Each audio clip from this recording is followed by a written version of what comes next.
Hello and welcome to the first installment of our new midweek series, 5 Minutes Smarter. The purpose of this series is to give a brief introduction into topics that adults have a hard time explaining and kids have a hard time understanding. For example, in the future, we will be talking about difficult topics such as divorce, money, education, artificial intelligence, and more. We'll give a brief introduction to a difficult topic and let you parents take the discussion from there. As always, we continue to strive to remain family-friendly and apolitical. In this first episode, we are going to talk about the basic needs of humanity. As a lot of you know, in real life, I am a career teacher. And in my decades of teaching, I've answered a lot of questions, some of them easier to answer than others. And one question that gets asked every single year I've taught is when a student comes to me and says, "Why is it so hard for me? My friends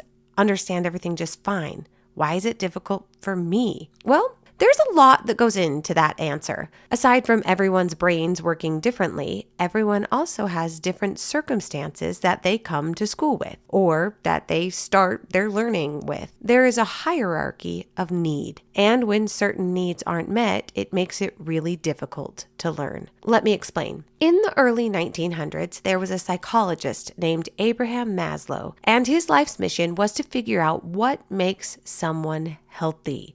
What does a person need to be healthy in their mind and their body? This mission led him to create Maslow's hierarchy of needs. A hierarchy is basically a way of ranking things, normally from essential, meaning you have to have it, to unimportant or non-essential. Think of it like Pokemon or Avengers. Some are more powerful and thus more important than others. Now, Maslow's hierarchy is organized like a pyramid, and at the base, or the most important part, the part on which all health and happiness resides, is physiological need. This is just a fancy way of saying the physical stuff. According to Maslow, in order for a person to learn and be healthy in their mind, there are certain physical non-negotiables for their body that must be met first. This includes things like food to eat, a safe place to sleep, clean water to drink, and a safe and clean place to go to the bathroom. These things are the absolute bare minimum it takes for a person to exist and survive. And according to psychologists, these are the most important things for life, the essentials, if you will.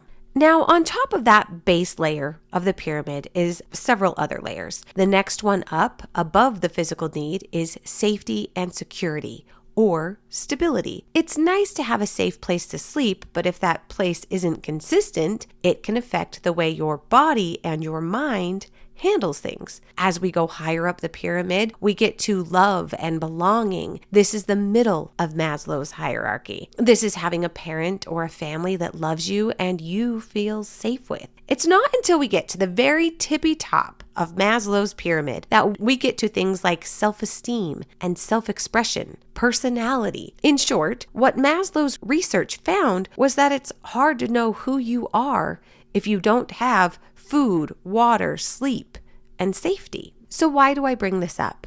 Why is Maslow's hierarchy of need important to kids? Well, because your bodies are growing and fast, and there will be times when you find yourself cranky and hungry, and your emotions might not be coming from actual stress or anxiety or sadness, but from your need to fulfill the basics of Maslow's hierarchy. In short, if you are upset, you might just need a snack and a nap. I'm Mimi Fotz, and this has been 5 Minutes Smarter with Hello from the Van.